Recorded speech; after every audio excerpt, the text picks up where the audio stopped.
Dorothy, whose group are you in? Oh, you're together, okay.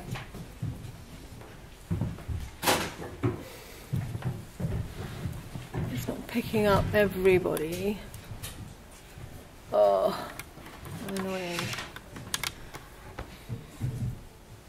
Okay, so as I said, we're just going to be recording these sessions over the next 6 weeks.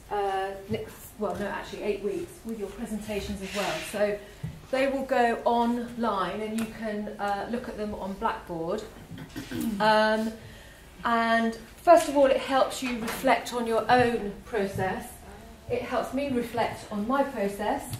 And it also allows you to look at the material again and again, because students say to me, we went through that very quickly, the slides are good, but it's all the incidental conversations that are also quite important, especially in seminar groups. I think it's a very useful tool to have, and I might do funny things like make sure that I'm in the thing, but just ignore me. Okay, there's a couple of things I want to do today. Is we're going to look at market research, because what you're going to be doing is observational studies in about 40 minutes, and talk to you about something that I'm going to mention now, but I don't want you to worry about it too much, because in the last 2 weeks of this module, when you start putting your report together, this will be more important. But why I'm kind of focusing on this now is because in marketing, as a marketing professional, we use the SLOSSTAT planning system quite a lot. So we use this framework to help us plan for our annual marketing activity, but generally also do some long-term planning as well. And I think it's quite a neat way of you putting your plans together and thinking about how you're going to structure your ideas. Has anyone heard of the SLOSSTAT plan? No? I don't know if it's just I can't believe it's a UK thing. It's definitely a US thing, but looking at June to see if she's heard of it. Okay, but it is very particular to marketing, but I think it helps in brand management, and that's why I'm kind of focusing on it. So it asks the question about, number one, where are we now? That's the kind of analysis that you're doing. So it's a sort of set of questions that lead you to create the answers that you can then almost answer in your planning. So the key question is, where are we now? What's the situation? That's when you do all the kind of consumer insight, you do the macro analysis, the SWOT, competitive analysis, look at your internal capabilities. What have we got right now, here and now? We've got no money, we want to start a business, and there's 3 people. But generally, that's kind of the starting point. And that's when all this market research and analysis is very important, that I've been asking you to do, looking at trends, etc. We then sort of ask the question, where do we want to be? So where are we now? Where do we want to be? What's our, and I talked a little bit about this last week when I talked about our vision and mission. And we're thinking, you don't have to do it this way, but we're thinking kind of 5 objectives, 5 S's. One of them is about selling, serving, sizzling, speaking, and saving. And these are kind of tactical words. They're slightly kind of marketing spiel, but they can help. So the key here is to think about this in terms of objectives. You might not want to use these 5 S's, you might want to come up with your own. Certainly they should be SMART objectives, but you want to come up with your own objectives and think about, okay, what are we aiming to do? What's our objective? Where do we want to be? The next bit here So this is the kind of overall vision, the strategy, the kind of the bigger picture. In this bit, it's more about the detail. Yeah, it's a bit more tactical, as we say. That's more strategy, this bit.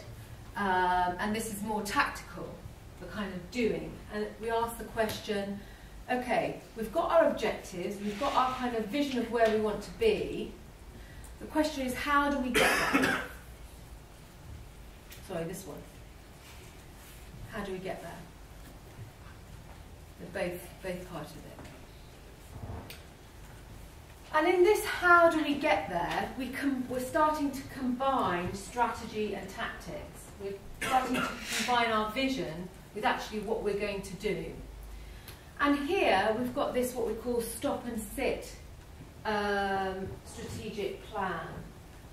And I don't worry about this too much. I'm just introducing this to you so you start thinking about maybe planning in this way, especially in terms of your marketing mix, in terms of your marketing strategy.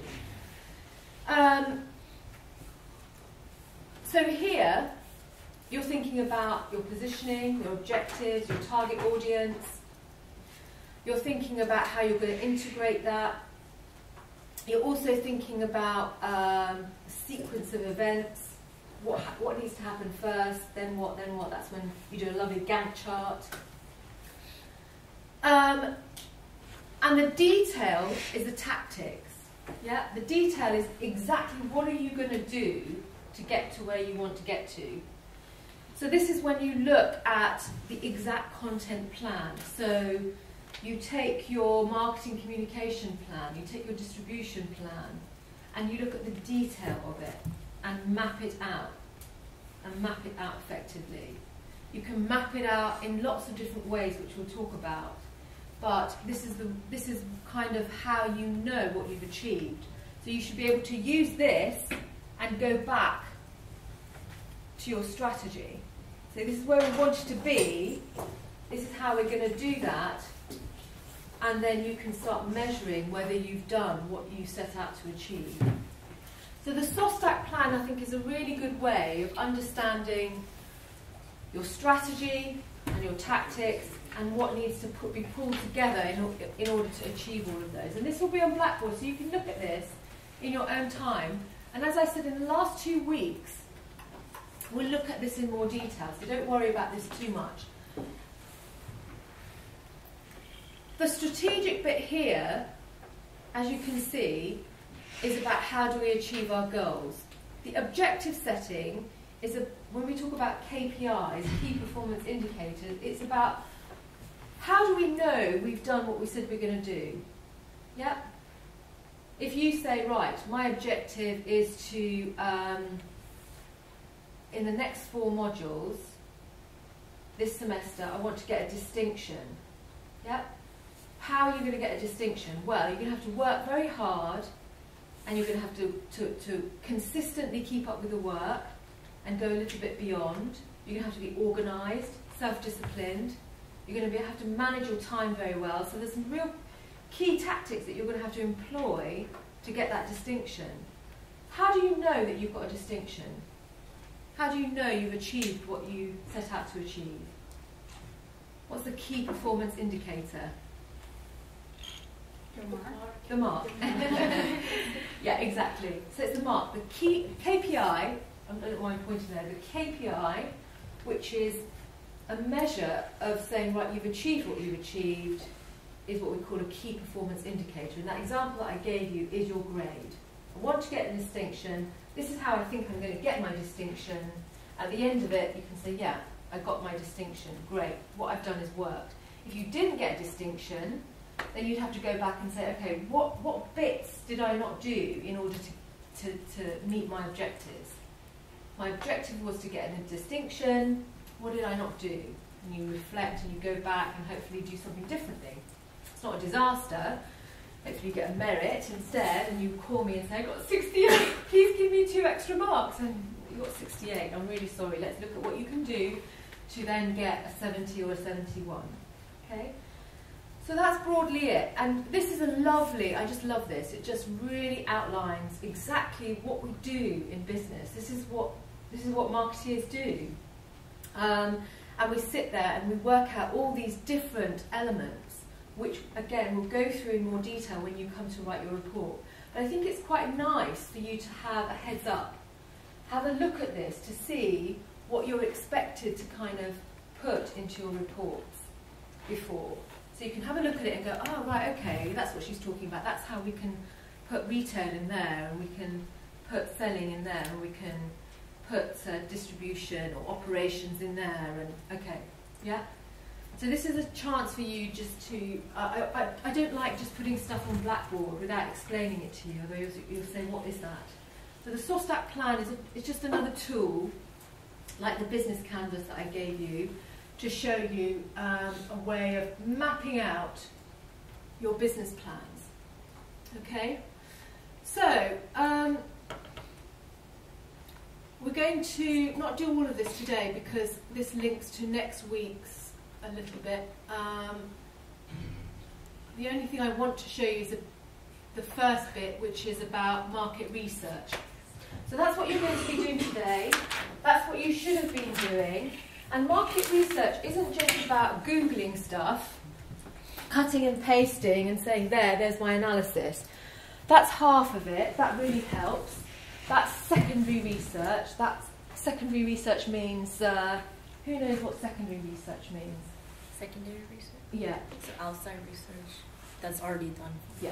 So it's research that's already been done. It's all the stuff that we can find on the internet, all the knowledge that's already out there that you look at, you synthesize, and you critically evaluate. Research is also about the data that you collect, the stuff that you actually go out and find out. So today's example of your mystery shop is an example of primary data collection. It's when you go out, and today you're doing an observational study. Okay, there's lots of different ways of doing a primary research. What's another way? Today we're doing observation and writing down our findings. What's another? Yeah. If you conduct surveys? Yeah, exactly, like SurveyMonkey or one-to-one interviews. That's a really good way, and I really urge you to, once you start developing your brand identities, testing that brand identity, maybe doing a focus group or something and finding out what people really think about your brand and your idea. And then you can take a view, you can collect all that data and hopefully make decisions based on it. So today is, as I said, market research is an essential part of starting your business, and today is an element of that. You're starting your own businesses, and I'd like you to go out there and start collecting some data. And hopefully the aim is that it will help minimise uncertainty and risk in your business. So insight and knowledge that you get from data generally is there to help you do two things: minimise your risk, help you kind of plan for uncertainty, give you that knowledge so that you can make these, as we said, strategic judgments and decisions, these decisions that you need to make in order to build your business. So that's what we're aiming to do today. For example, you can get information about your customers. So today when you do your mystery shop, you might actually also be doing observational study about the service levels that you get. But you might also be looking at the way that potentially your own target audience shops, the sort of experience that they have, but also the type of experience that you have is quite important, and logging that is quite important. Don't worry too much about the B2C and B2B. B2C means business to consumer. That's business to consumer. B2B is business to business. Yeah. So don't worry about that too much at the moment. It's an important thing to understand, but it's not so relevant at the moment. Understanding your competition. Yeah. That's really important. What we call benchmarking. To really understand what your competition's doing. Therefore, what you might do differently, what you might do the same. You might choose to do things differently or the same. And really why customers would buy from you and not the competition. Why they might switch from one brand to another. That's really important. And that's what you're kind of going in, doing this mystery shop with a real business head, hopefully, really thinking about these key elements of what it is to run a business. And we're looking at one element today, which I'll show you. I'll show you the elements that we're trying to focus on.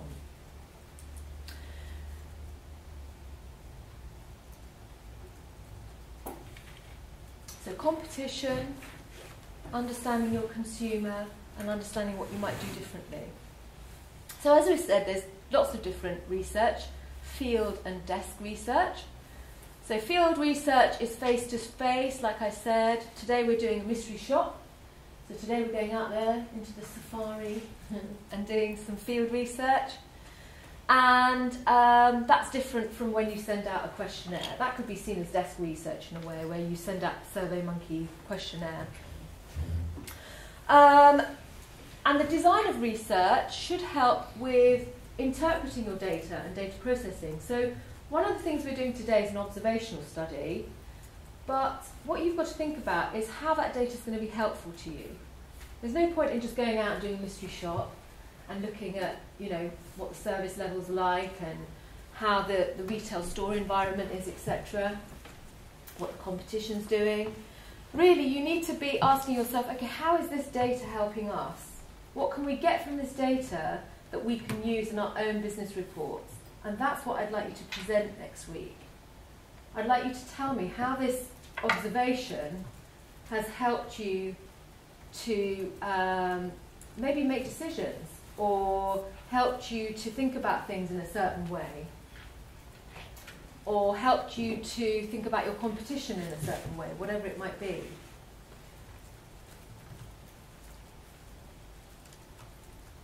These are lots of different ways of presenting the data. So next week, when you present your observational study, think about how you want to present it. Do you want to do a little graph, or do you want to just take some pictures?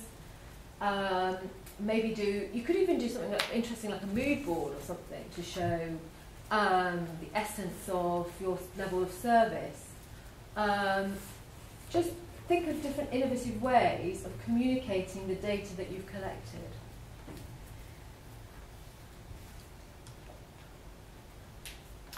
Okay, so these are just different types of research. Obviously, the type of research that we're doing today, what do you think in terms of resources? And time and effort, what do you think? Is it quite... You're going to be out there for 2 hours, then you're going to have to be collecting the data, then presenting it. Do you think it's quite resource heavy, or do you think it's quick, cheap? What? Lisa, tell me. Yeah, it's absolutely resource heavy. So it's one of the, the expensive market research you ever can launch, like qualitative research. Yeah. But mostly it's like the best data you can get because you're close to the customers and to your target group. So it's more or less like a focus group. Yes, exactly. So there's a cost benefit. The cost is that it's quite resource heavy. The benefit is that you're getting quite a lot of rich data that's customer facing. It's you can't get any closer in a way. Okay, so that's about the market research that you're going to do today. We're going to link selling and operations next week, so I won't put this up on Blackboard, and you don't really need it unless you really want it. I can put it on Blackboard, so tell me whether you want it or not. I'm now going to give you the mystery shop brief and take you through some of the key elements. As I said, it would be good for you to think outside the box a little bit. Think about what data you need to collect for your own brands that you're developing. I don't know much detail. I haven't purposely got into too much detail about your brand and brand development at the moment, because I want you to work with Serena on that a little bit and do market research and understand whether you have a market for it or not. Next week we will talk about your brands in more detail to make sure you're on track, but use this data. Think about how this data is going to help you. If I haven't put something on the list that you think is useful for you to find out, add that. Make that something that's important to you. So I suggest that before you go off to do this mystery shop, that you spend a little bit of time planning. Yeah? Don't just go off and do it. So let's talk about what you need to do. So can I just get a feeling for the type of products that you're doing? Because we're going to Selfridges, the reason... Save. Oh. I'll save it anyway. The reason I've asked you to go to Selfridges is that it's a multi-branded store and you've kind of got everything under one roof, and it's a very particular environment because you've got the Selfridges experience and then you've got the branded store experience as well, so there's another layer than if you just go to Bond Street or Marylebone High Street. So that doesn't stop you, hint hint, from going to the equivalent standalone flagship store and comparing the different distribution. Yeah? And obviously you need to think about e-commerce, you need to maybe think about the standalone boutique as well as department store, because department store is more like a wholesale environment. Yeah? And I've just said Selfridges because it's closer, because you've got Bond Street, Marylebone High Street, Selfridges all in one place. If you start going to Harvey Nicks and Harrods, you know, it's a different experience. But maybe you want to do that as well and extend your research to other department stores. But that would be enough to look at standalone boutiques on the high street, e-commerce and department store. But I'd like you to start off with department store today, and you might want to add to your data collection, but these are the key elements that I'd like you to think about, okay? At least, this is like minimum. So if you could write these down, I haven't printed it off, but I'll keep it on the board for now.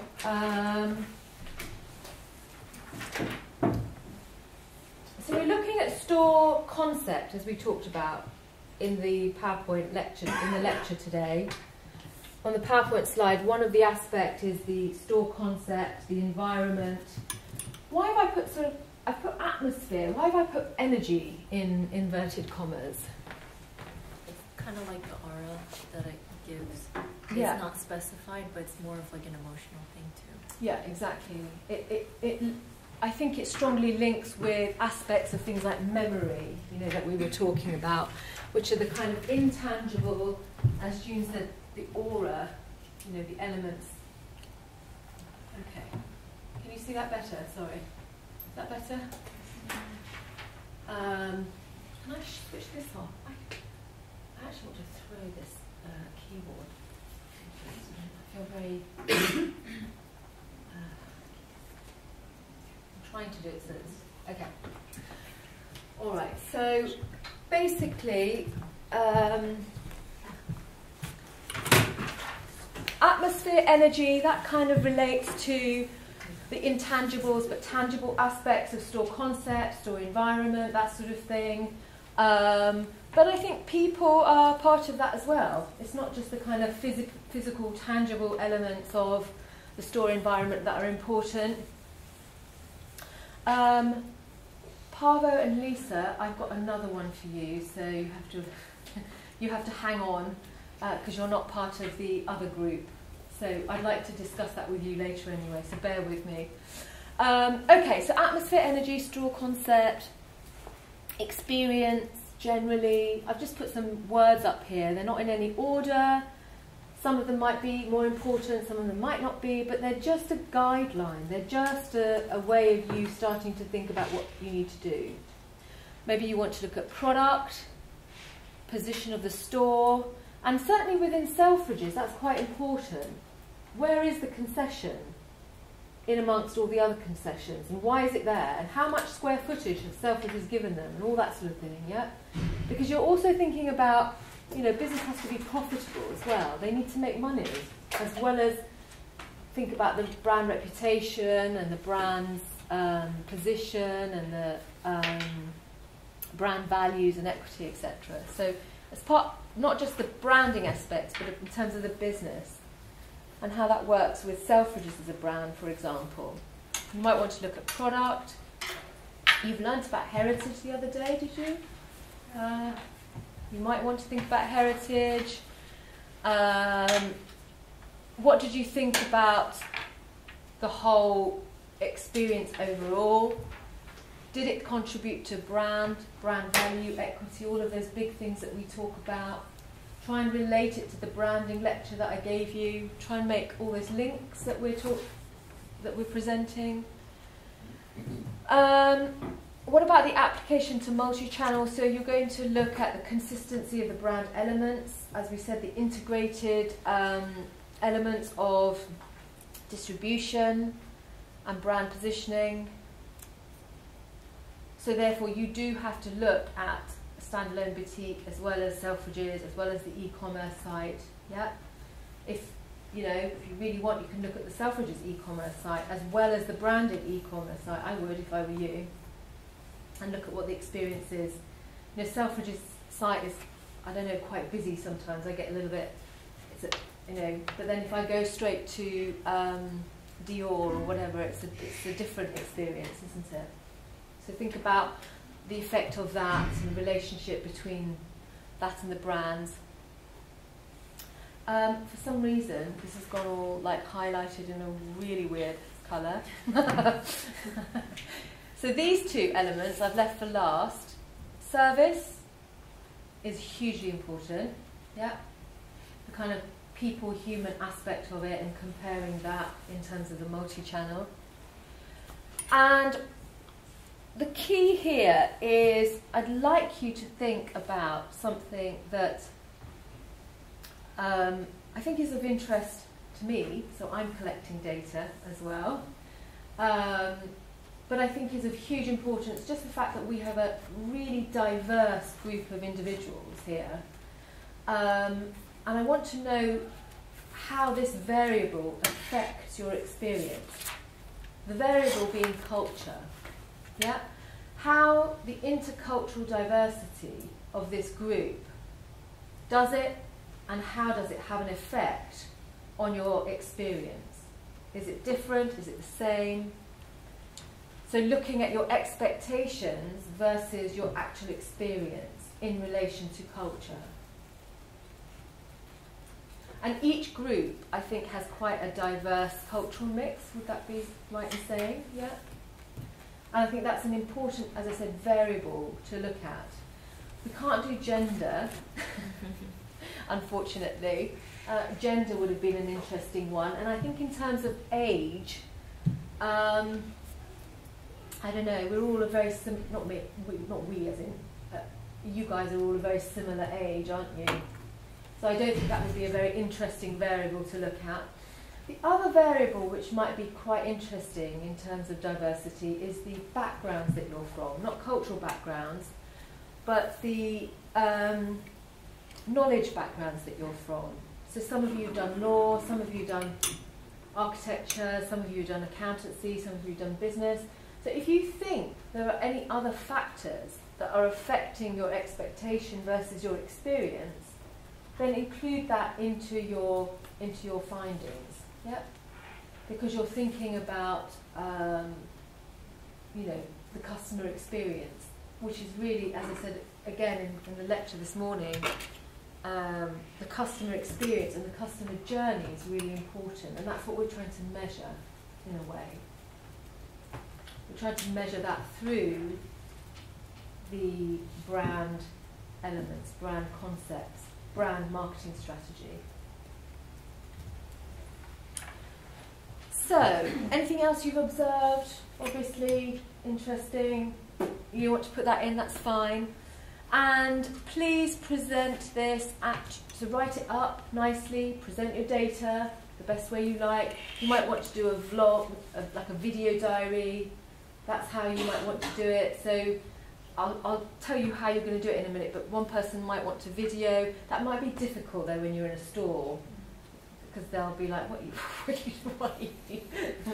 are you videoing your friend shopping?